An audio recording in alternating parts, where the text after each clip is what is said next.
Bawole, uthiwa usilibaziso ubanjwe inkunzi izolo ntambama. Usilibaziso. Uthiwa ubanjwe inkunzi? Izolo ntambama kuthiwa ngabo 7. Ngabo 7? Wena Mthweni, manje ubanjwa njani inkunzi?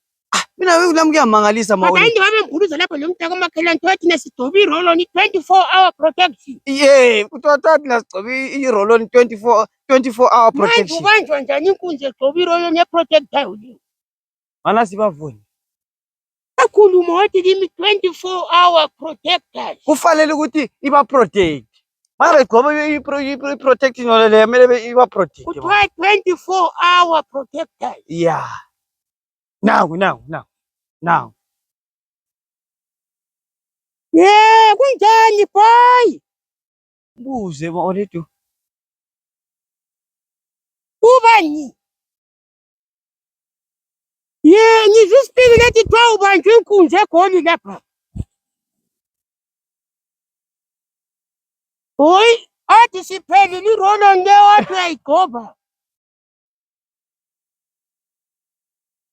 Yeah, kade wathi wena ugcoba i-roll-on 24-hour protector. Hawu Jaya, yona i-24-hour protector plus leyo.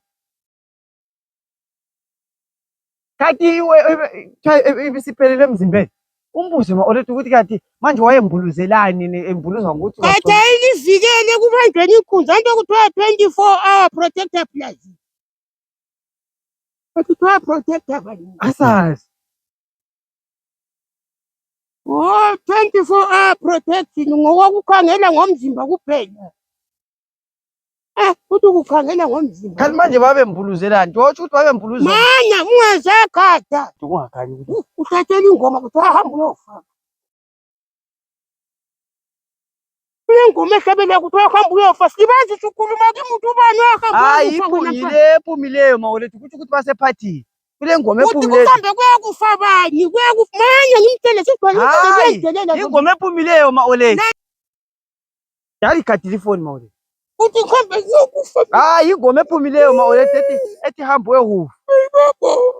Ukukhala futhi khona Mawole. Manje nqathe kuyakufa mntanami.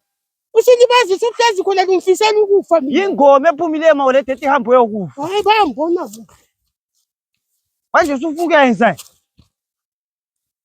Ngiyakufa ngimdala ingaka bavele bangithiye khona bafuna ukumbulala abantwana laba.